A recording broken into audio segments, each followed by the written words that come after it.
कभी सोचकर देखा है कि कोई साम्राज्य, कोई एम्पायर इतना बड़ा, इतना विशाल हो सकता है कि वो एक नहीं, दो नहीं, बल्कि तीन तीन महाद्वीपों पर फैला हो। आज हम ऐसे ही एक हैरान कर देने वाले साम्राज्य की दुनिया में चलेंगे जिसका नाम है रोमन एम्पायर। तो सबसे पहला और सबसे बड़ा सवाल यही उठता है ना, कि आखिर ये रोमन साम्राज्य कितना बड़ा था? मतलब इसका असली स्केल क्या था? देखिए, इसका जवाब वाकई में चौंकाने वाला है। जरा कल्पना कीजिए, एक ऐसा एम्पायर जो यूरोप की ठंडी नदियों से लेकर अफ्रीका के जलते रेगिस्तान और एशिया के दूर दराज इलाकों तक फैला था। ये कोई छोटा मोटा राज्य नहीं था, ये अपने आप में ही एक दुनिया थी। तो इस सफर को और आसान बनाने के लिए हम इसे 4 हिस्सों में देखेंगे। सबसे पहले जानेंगे इस एम्पायर की विशालता को, फिर मैप पर इसकी दुनिया को समझेंगे, इसके बाद देखेंगे कि उस दौर की दूसरी सुपर पावर कौन थी, और आखिर में सबसे मजेदार हिस्सा ये कि हम ये सब जानते कैसे हैं, मतलब इतिहासकारों की जासूसी का तरीका। तो ठीक है, शुरू करते हैं पहले हिस्से से, एन एम्पायर अक्रॉस कॉन्टिनेंट्स। यहां हम ये समझेंगे कि ये साम्राज्य सिर्फ साइज में ही बड़ा नहीं था, बल्कि अंदर से बहुत ही विविध और कॉम्प्लेक्स भी था। देखिए, रोमन साम्राज्य को आप एक बहुत बड़े मेल्टिंग पॉट की तरह समझ सकते हैं, जहां सैकड़ों अलग अलग कल्चर और भाषाएं एक साथ घुल मिल रही थीं।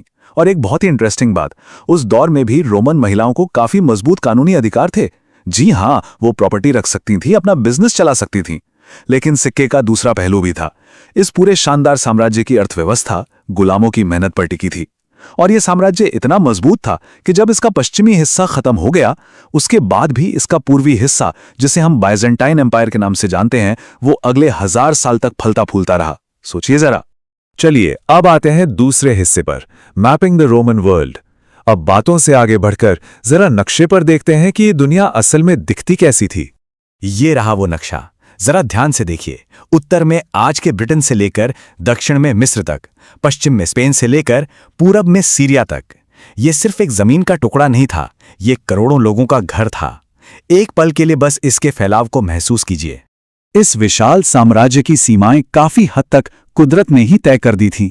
जैसे उत्तर में राइन और डेन्यूब नदियां थीं, जो एक नेचुरल बाउंड्री का काम करती थीं। दक्षिण में सहारा का विशाल रेगिस्तान था, जिसे पार करना लगभग नामुमकिन था। पूरब में फरात नदी के उस पार एक और ताकतवर दुश्मन था, और पश्चिम में बस अटलांटिक महासागर था, एक अंतहीन समंदर। और इस पूरे साम्राज्य का दिल, इसका हार्ट, पता क्या था? वो था भूमध्य सागर, द मेडिटेरेनियन सी। रोमन लोग इसे मारे नॉस्ट्रम कहते थे, मतलब हमारा समुद्र। और क्यों ना कहते, ये सागर उनके लिए एक विशाल सुपर हाईवे की तरह था, जो साम्राज्य के हर हिस्से को जोड़ता था। सेना, व्यापार, लोग, आइडियाज, सब कुछ इसी रास्ते से एक जगह से दूसरी जगह पहुंचता था। तो अब चलते हैं तीसरे खंड पर। देखिए, ऐसा नहीं था कि रोम दुनिया में अकेला ही सुपर पावर था। नहीं, उसके ठीक सामने एक और महाशक्ति खड़ी थी, एक बहुत बड़ा कॉम्पिटिटर जो उसे हमेशा टक्कर देता रहा, और वो था ईरान का साम्राज्य। तो उस समय की दुनिया, आप कह सकते हैं कि इन्हीं 2 सुपर पावर्स के बीच बटी हुई थी। एक तरफ था रोम, जिसका कंट्रोल पूरे मेडिटेरेनियन इलाके पर था, और दूसरी तरफ था ईरान का एम्पायर, जो कैस्पियन सागर से लेकर अफगानिस्तान तक फैला था। और इन दोनों के बीच बस एक छोटी सी जमीन की पट्टी थी, और बस उसी के लिए सदियों तक इन दोनों के बीच लड़ाइयां चलती रहीं। ये इतिहास की सबसे पुरानी और लंबी चलने वाली राइवलरीज में से एक थी। और अब हम आ गए हैं अपने सबसे मजेदार और आखिरी हिस्से पर। सवाल यह है कि भाई, हमें ये सब हजारों साल पुरानी बातें इतने भरोसे के साथ पता कैसे हैं? वेल, ये किसी डिटेक्टिव वर्क से कम नहीं है। इतिहासकार यानी हिस्टोरियंस असल में अतीत के जासूसी तो होते हैं। वो क्या करते हैं? वो पुराने सुराग यानी क्लूज इकट्ठा करते हैं, उन्हें एक एक करके जोड़ते हैं, और फिर हमारे सामने इतिहास की एक पूरी तस्वीर बनाते हैं। ये सुराग ही वो खिड़कियां हैं जिनसे हम बीते हुए कल में झांक सकते हैं। ये सुराग इतिहासकारों को मोटे तौर पर 3 तरह से मिलते हैं। पहले हैं टेक्सचुअल सोर्सेज, मतलब उस समय के लोगों द्वारा लिखी गई किताबें, जैसे कि इतिहासकारों के लिखे हुए एनल्स या फिर उस समय की चिट्ठियां और भाषण।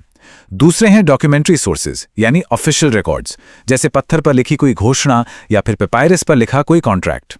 और तीसरे हैं मटेरियल रिमेन्स, यानी वो चीजें जिन्हें हम छू सकते हैं, देख सकते हैं, जैसे पुरानी इमारतें, मिट्टी के बर्तन, सिक्के, ये सब हमें बहुत कुछ बताते हैं।